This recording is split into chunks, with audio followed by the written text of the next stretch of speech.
Welcome to On Campus with CITI program, the podcast where we explore the complexities of the campus experience with higher education experts and researchers. I'm your host, Ed Butch, and I'm thrilled to have you with us today. Before we get started, I want to quickly note that this podcast is for educational purposes only and is not designed to provide legal advice or guidance. In addition, the views expressed in this podcast are solely those of our guests. Welcome to Season 3 of On Campus. This season, I'm excited to center all of our episodes around the theme of the engaged university. I'll be joined by guests to explore how colleges and universities can foster student involvement, both on and off campus, with the goal of improving retention, boosting graduation rates, and shaping meaningful careers for their students. The idea for this season came out of a discussion I had with today's guest, Elliot Felix. He is a student success author, speaker, and consultant, and the host of the Connected College podcast and soon-to-be released book of the same name. He also leads the higher ed advisory practice at Bureau Happold, and he's agreed to help me set up this season. But before we begin, can you tell our listeners a little bit about yourself? Sure. Thanks. It's glad to be here and so excited to have sparked what I'm sure is going to be an amazing season 3. My personal mission is to create better connected colleges and universities.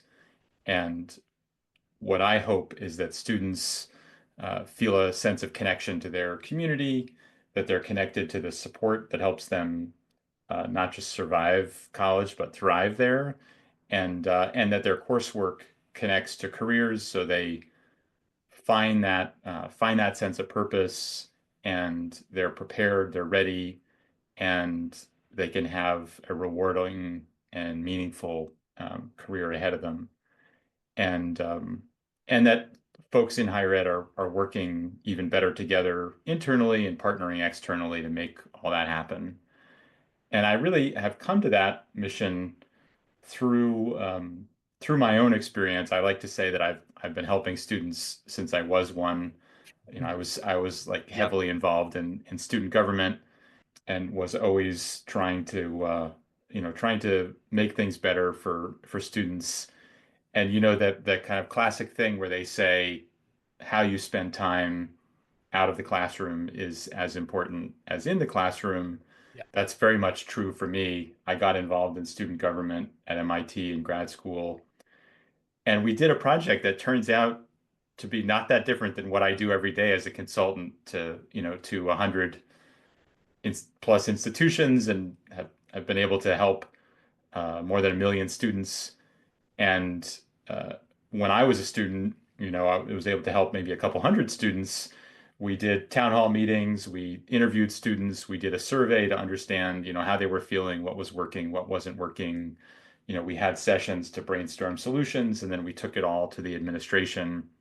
The new dean was super responsive, and we were able to really do, I think, a couple of amazing things. We got the pay for TAs doubled because we did this like benchmarking study. Wow. Comparing to other departments. We got thesis really kind of celebrated as this capstone culmination, as opposed to this kind of like afterthought.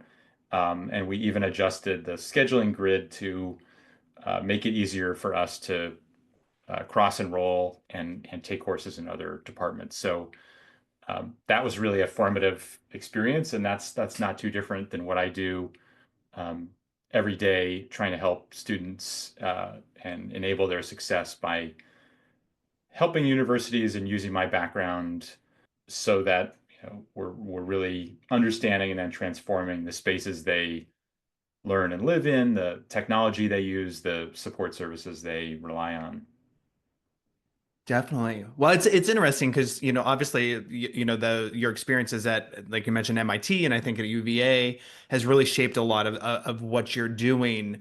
But I'm also curious, did you, before, you got into your consulting work right now, were you in an on-campus role as well, or serving some on-campus roles? Well, the closest I worked in the dining hall for a couple of years. But I never, in hindsight, I kind of wish I had taken advantage and gotten involved as an RA, or, had some student affairs role Yeah. because I think that would have also been a way to help people and learn things and develop my skills and be a leader. I probably would have learned quite a bit about resolution that would have come in handy later in life. But no, that yeah, my only on-campus job was really to pay the bills. It was also a bit of self-preservation, not just financially, but I have really severe food allergies. So Mm, and I have an amazing older brother who had the idea of like, why don't you get a job in the dining hall so that way you'll get to know all the cooks and so that's what I did. So smart. they they were kind of like looking out for me and making sure I didn't die and cooking special things that didn't have all the myriad things I'm allergic to. So it was both money to survive, but also relationships to survive. And yeah, it turned out to be a good idea. Awesome. Very cool. So, as I mentioned, kind of in the lead in, the third season here, we're really focusing on the Engaged University. And your podcast and your forthcoming book, The Connected College, is really about tackling the challenges of higher education.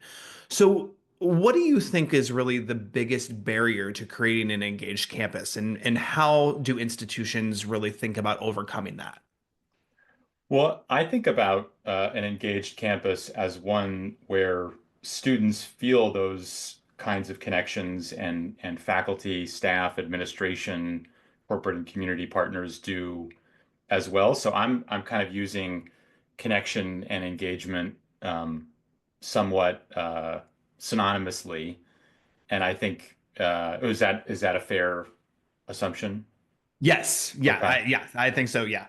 I mean, because there's lots of, there's the Gallup employee engagement, right, where you're involved enthusiastic about and committed to your work. There's the National Survey of Student Engagement, where it's you're spending time doing the things that are correlated with your success, like talking to faculty outside of class or, engaging with, meeting with people that are different than you. But I think, so for our purposes, we're talking about that kind of like connectivity to the mission, to the community, to coursework, to career paths. And I think with that in mind, I feel like maybe the three biggest challenges to creating those sorts of connections: strategy, structure, and tradition. Mm, I think every university has a strategic plan, but very few have a strategy. yeah. Most strategic plans are kind of big tents that you try and fit everyone under, and they're full of like anodyne statements. And I feel like if you write a plan that no one disagrees with, you don't have much of a plan. Or like, So true. Roger Martin, who's a, kind of a giant in the field of strategy, has this great thing he calls the opposites test.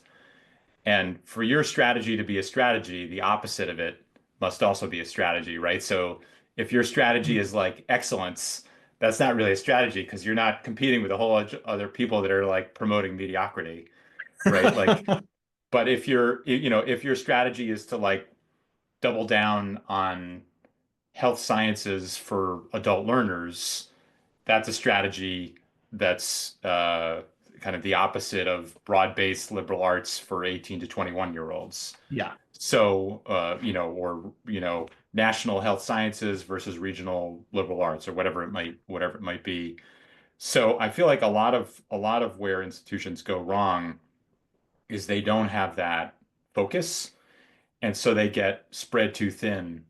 And I wish, if there's one thing I wish for universities, it's instead of trying to do more with less, they should try and do less with more. They could be more focused. And even though you have an access mission and you want to be all things to all people, you really can't. Hmm. So that focus, I think, really helps you create those connections and use the resources better.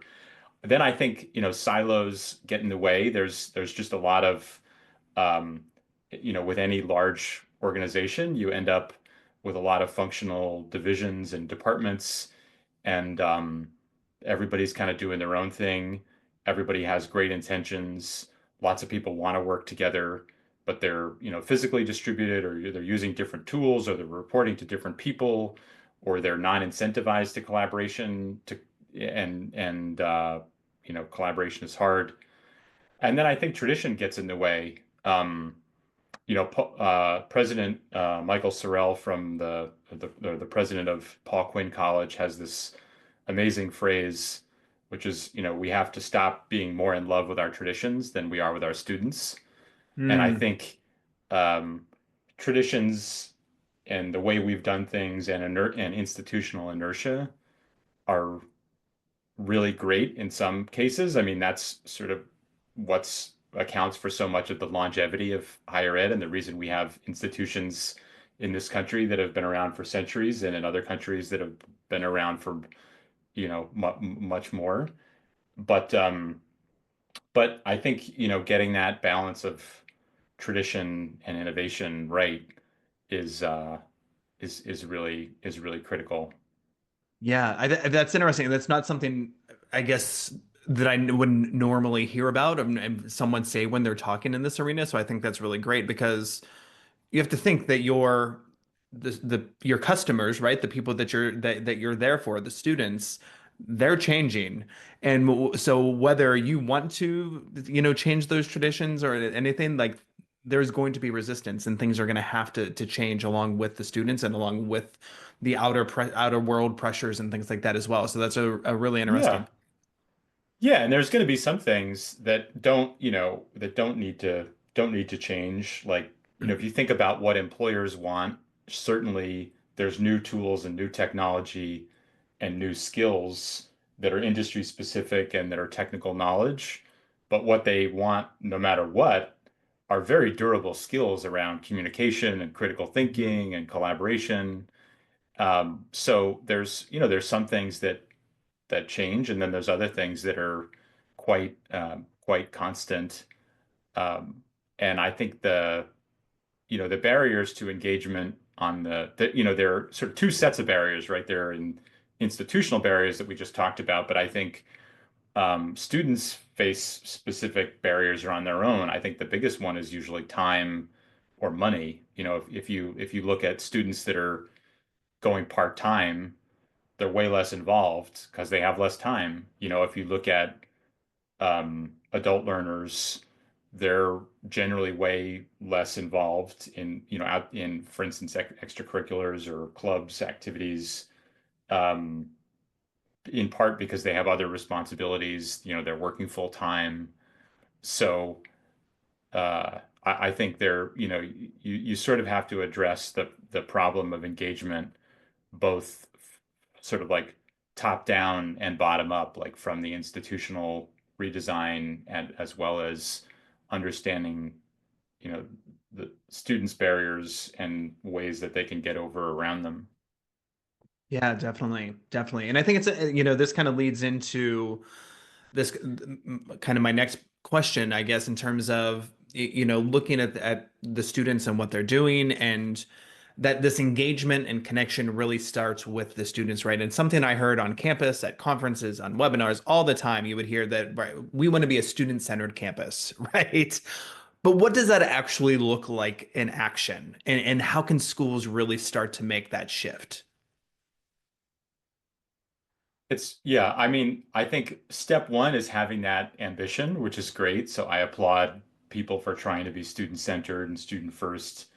Um, and I think sometimes the best way to get started and to make it actually happen is to go one level beyond, because you can't be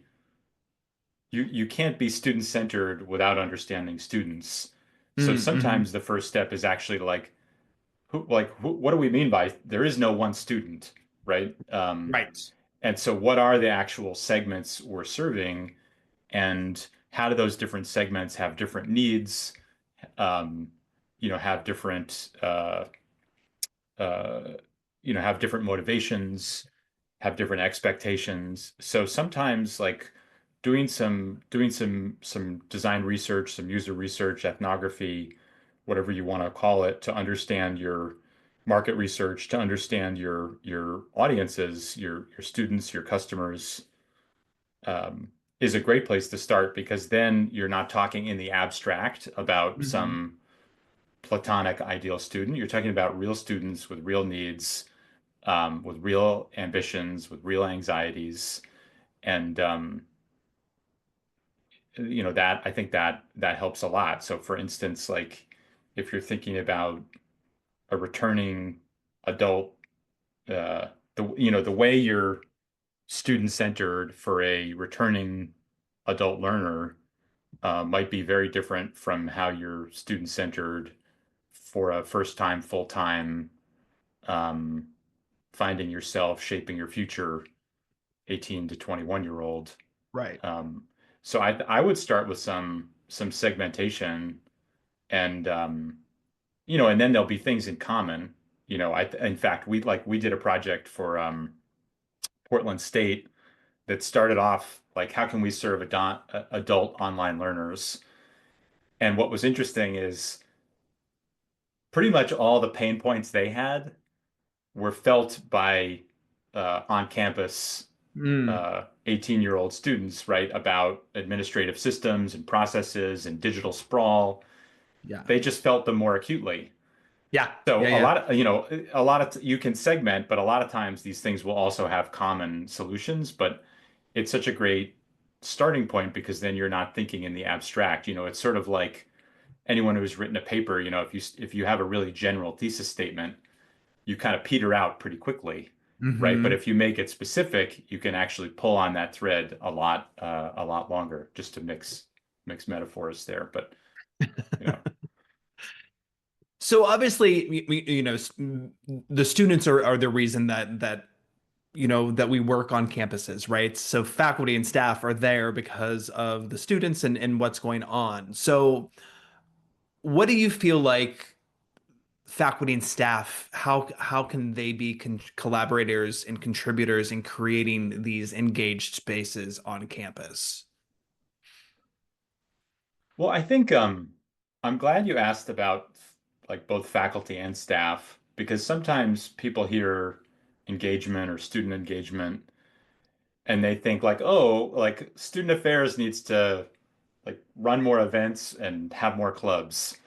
Um, and they can certainly do that, but I think faculty play a critical role too. And I think on the faculty side, um, things like mentoring students, things like serving as a role model, talking about your experience, how you got to where you are, um, where there were bumps and bruises along the way, where there were pivots.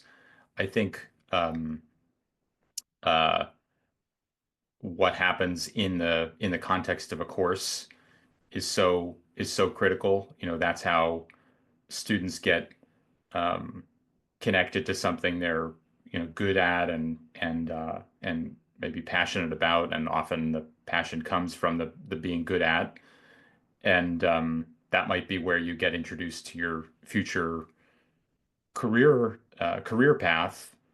So like finding a major, and I think you've had other folks talk about this on the pod, but like finding a major is more than a major, right? It gives you Hmm. focus, it ties you into a community, there's a sense of belonging. And so faculty can be that spark, they can be that mentor, they can be part of that community, and so much more. And I think on the staff side, it is about um, facilitating those connections, helping students find their people, supporting those groups of people with spaces and programming, advice, support, conduct, conflict, you you leadership development, um, personal and professional development. So I think there's so many ways and so many roles that can be Yeah. played. Yeah, for sure. And I was always when I was in on-campus positions and things like that. I always made sure that I was looking at faculty and staff when I was thinking about a lot of these things. And one of the things, for me, especially from the faculty side, is and then looking up to campus leadership is giving the faculty the ability to be able to take some of that on, like the mentoring that you talked about, and things like that, because it's in most cases, at least that I've seen, it's not part of their tenure. If they're tenure track, right, it's not part of their tenure process to be able to do some of those things. So I think making that part and looking, working with their unions and things like that to make that part, I think could be a huge help as well. When you look at some of these things, space allocation is oftentimes brought up a lot about connections, whether that's physical space on campus, whether that's a digital space. You mentioned the digital, group that you were looking at with some of your consulting. But how, I guess, what does that look like in terms of connections for students, and their engagement, in terms of the physical and virtual spaces? Well, I think there's a great framework for, and I really hate the term framework, but there's a great way to think about what an experience is that I think was it. I don't know if it was coined by, but it was certainly popularized by Conifer Research, called the five E's, which is entice, enter, engage, exit, and extend. And I think that's often gives people some concreteness when they think about what a student experience might be. And so it starts off like first you have to get them there, and there might be digital and there might be physical. But I think that's such an important step that people often skip. In fact, it's the most skipped step. People just Mm, assume that students are going to show up to the thing that they're doing. right. We're a library. We've got these great books. We're we're running this great leadership development program. But first, you have to reach them. They've got limited time. They've got limited attention spans. They may not know about you. So I think thinking about how you're gonna how you're gonna get them there and create that awareness, I think is so critical. Then how do they enter? Because I think that's where people can get disengaged right away, right? Is this for me? Is this space for Yeah. me? Am I welcome here? And there's lots of ways to do that. It can be about who invites you in, right? How you're welcomed, how you're greeted. It can be about the staffing. It can be about the signs and the symbols and the imagery in a space. It can be about where that space is and what that says. We do a lot of work with libraries, and it's Hmm. interesting, like, 10, 15 years ago, libraries started introducing maker spaces where students can do rapid prototyping, 3D print something, print a poster, a digital media lab to edit a video. And initially, everyone would say, well, why do we have this when we have it in the engineering school? And Hmm. everyone would say, well, that's, in the engineering school, and not everyone's going to go there. Not even, some people, their ID card won't even swipe into that building. So I think just thinking about how people enter, who has access, who's supporting it, who's staffing it, and then um, the interaction that happens once you're in a digital physical space. Um, who's mediating that? Are they making it interactive? And that could be active learning in the classroom. It could be an event in the union. It could be an event, online or a hybrid of them. And then thinking about how people leave that experience, for instance, if it like let's say it's a town hall meeting, are they leaving with a sense that they felt heard? If it was an event, a brainstorming session or whatever, like did they can they see their input? Can they see themselves in the outcome of what just happened, the performance, the presentation, the prototype, whatever it is, and then how do you give people a way to extend? When's the next one? Where do they go next? How can they build on what just happened? So I think, maybe think through the five E's as a way to, to get people digitally and physically involved. Yeah, that's it. I have not heard of the 5E, so that's Yeah. that's really interesting. I really enjoyed that, definitely. So, in taking that a little bit, obviously talking about online spaces there and kind of broadening that to technology as a whole, what do you see as the role of technology in engagement and connections? And how do we use it to enhance rather than isolate? Well, I think, you start with the like do no harm Hmm. mantra, and I think there's so much potential, but what happens a lot is technology is increasing the cost and the complexity.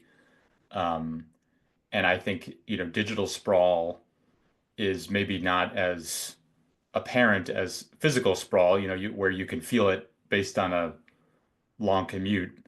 But I think, there's just a preponderance of tools that people have to use, and they get more and more specialized, and they get harder and harder to be aware of, to navigate, to connect. So I think when campuses can like bring those tools together, create a new one-stop shop portal, create a campus app, use middleware to bring things together. So people have to go to fewer places. I think that's a great start. Use technology to do what complements other activities. Like I think about, especially post-COVID, like or pretty much post-COVID, never know what to say anymore. But the role I think about, like the role of the campus is to do what you can't do or can't do as well online. Hmm. Likewise, the role of technology should be to augment or to do what you can't do as well in person. So I think, interesting things like helping people discover each other, find some connections, find some like topical connection in order to facilitate a meeting in person. It may be that you're both interested in, or one of my favorite examples of this, I'm on the board of the art and design college here in Minneapolis called MCAD. And one of the things that I just found amazing was learning that of the many clubs, some of them are formal and some of them are informal. One is the Dr. Pepper Club, and it doesn't Dr. have Pepper. any, yeah, it doesn't have any big agenda. It's just people that like Dr. Pepper and want to occasionally, come together and talk about it and drink it. Um, All right. and it doesn't take much. Like, you just need something to talk about. You need some reason to get together. And I think technology can help, all the people on a campus who love Dr. Pepper, find each other first digitally and then physically. So I think that's one way of sort of facilitating those connections. And I think that, there's other things around making the classroom experience more engaging. I mean, I certainly use like polling, real-time polling in a lot of my talks, and that's a great way to engage audiences and students. And I think there's also things, that where it can add this layer to make your experience in person better, like people are starting to use campus apps to send, to do geofencing so it knows where you are and, send a push notification about, something that's nearby or someone that's Hmm. nearby, location aware kinds of features. So I think there's a, it's sort of a two front battle. One is first, simplify, streamline, consolidate, and then the other is provide a unique value by connecting people to each other, to content, um, and to like opportunities. Yeah. I love the Dr. Pepper Club, although it would be ginger ale for me. Uh, um, but one of the episodes that I'm planning for this season is really focused on internships, externships, co-ops, and capstone courses. And going back to you mentioning, how campuses, doing apps and creating apps and things like that, but also utilize the students to give them that experience to help the rest of the population as well, right? Use a computer science capstone course and have a design contest for a new campus app, and let them present, to the administration and everything like that. So use the people that are there and on campus to Great give them idea. those experiences, right? It's a great idea. I mean, I think anytime people have a chance to apply what they're learning, it's so much more impactful, and it gives them a chance to make an impact. Um, so it's really those are really great. I'm a huge fan of applied and experiential learning, Yeah. and I think that's some of how people find their people, right, or find their program is through those hands-on learning experiences where you have a chance to make a contribution and build your skills and build your network all at the same time. And it's often, as you're saying, I think it's an untapped resource, Yeah. often Yeah. an often untapped resource. I want to go and pull a little bit on. So you have the Connected College podcast and the book coming out soon. And I just am interested in learning, was there maybe an inspiring story or some insights that you really kind of came across or encountered while you were developing, especially, I guess, the book in this case? Malcolm Gladwell just came out with this, his Tipping Point Revisited, or Revenge Hmm. of the Tipping Point, which on the 25-year anniversary. And I think one of the things that he does, and Dan Pink and other authors do, is they find these obscure research projects that have broader applicability, Hmm. but not broader awareness. And I think one of my favorite parts of writing the book was stumbling onto, a handful of those kinds of studies, and hopefully spotlighting them. You can't do justice to the depth and the impact of these work that, somebody spent years or decades on this, and I'm talking about it in a sentence or a paragraph. If I can bring some attention to things that maybe more folks could use, that's pretty fulfilling. And so there's a bunch of those kinds of things in the book. Like I found somebody's dissertation that showed the correlation. He studied a 30,000 sample of 30,000 students and correlated alumni giving with campus involvement, and Mm. just showing how, if you were a varsity athlete, if you were in Greek life, if you were a campus leader, what did each of those do to your likelihood to give? So that was like one of the really interesting ones. There's another one, I think it was UT Dallas, attendance at campus events, Yeah. and correlated that with retention.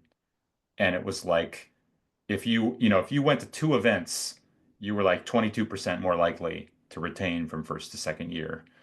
So I think, those kinds of things, or, from my first book, How to Get the Most Out of College, I found this great study about the kinds of goals that you set, and how process-based goals are, it turns out, way more effective than performance-based goals. So Mm. if you say I'm going to get a B in calculus, that's more or less worthless. But if you say I'm going to do 10 practice tests, you'll actually do the 10 practice tests, and that's how you get the B in calculus, not by setting or maybe even an A. So I really, I found all these studies about the efficacy of residence hall design, and it turns out if you arrange the rooms along a hallway, which is, the more traditional layout compared to like a suite or an apartment, as you might imagine, it sort of forces students out of their room and out of their comfort zone, and creates, what's some call socializing architecture. And in doing that, there's actually good data that drives increased interaction, higher sense of community, slightly higher GPA even. So I don't know, that was maybe the most fun. It was like uncovering these things that not a lot of folks know about, and hopefully spotlighting them for others. Awesome. That sounds great. I look forward to the read, definitely. As we kind of start to wrap up here, I guess I'm interested if offering some advice. You've done a lot of this work throughout the years. Now you're on book number two. You have your podcast. You do all of this consulting. You're very busy. Uh, but I guess just a piece of advice to an administrator or faculty or staff member, kind of your pick, onto what they could really do to create these connections and create engagement on campus. The It's a big great, question, I know. it's a great question.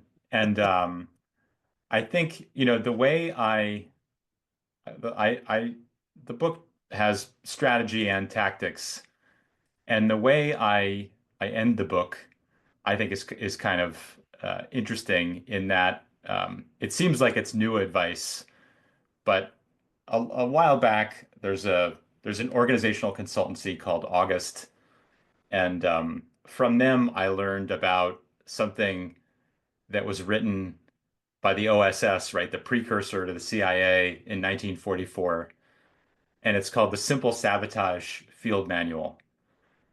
And it's 80 years old, Yeah. but it basically has advice on how to disrupt an organization, like how to keep people from getting stuff done. So this is basically Spy's playbook saying, if you want to infiltrate an organization and keep them from making progress, these are the things to do.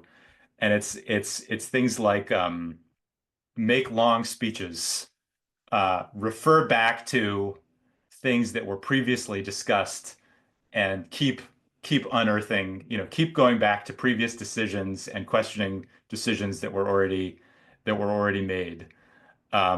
Bring up irrelevant issues, haggle over the precise wording of things, do things like say that we should be cautious or reasonable, or talk about how risky things are. And I feel like we got to turn that frown upside down. And Yeah, I yeah. feel like the playbook for leaders is really to do the opposite of things, right? So like when the structures, the committees are getting in the way, reorganize or find a workaround, like be concise and compelling, combine stories and stats, like think about each meeting you have with people not as a chance to sort of like mitigate risk and say no, but like what can you say yes to? What can you keep moving forward? Help people focus. When they bring up irrelevant stuff, you gotta park that. When they're referring back to old things, you gotta deflect that. Keep things moving forward. And when people talk about the risk of change, you can talk about the risk of staying the same, which Hmm. is sometimes the risk of not doing anything is much greater than the risk of doing the wrong thing. Right. Um, so I think if leaders embrace those things, whether they're in academic affairs or student affairs or senior administration or technology, facilities, you name it, I think those are good strategies for success, coupled with having a real strategy, right? Not a strategic plan that's a list of anodyne goals, where you're really making choices about what to do and why. Yeah, that's great. I mean, that's fantastic. That's some good advice and not easy Yeah, to take yeah. either, unfortunately. But that's great. So last thing that I wanted to ask you, I always like to kind of have our guests look into the future a little bit. And I really want to just get an idea of from you, what are some of the emerging trends that you really see in education that excite you about the future of connections and engagement? We live in an increasingly hybrid or blended world. So things that used to be separate are blending together. And I think, for so long, higher ed was kind of defined by its silos and separations, right? Academic affairs versus student affairs, or teaching versus research, or universities versus industries, or capital versus operational planning. You name it. There's just a lot of divisions, and I see a future where those things blend together, right? Where undergrads are involved in research, and teaching and research blend together, where academic affairs and student affairs work together on leadership development and career development, and instead of get an education or get a job, it's both, right? And career development and exploration is blended into academics. So I think we're just going to have a more blended world, education and work blend together, whether it's internships, experiential learning, co-ops. Um, and that makes things a lot messier, but I think it also makes it a lot more meaningful. Well, I love that you mentioned a few of the things that I'm planning future episodes around, so that's great. My pleasure. Couldn't have scripted it any better. Either we're both right or we're both wrong. Right, So exactly. yeah, Exactly. That's great. Well, thank you, once thank again you. for your time today, for the conversation, and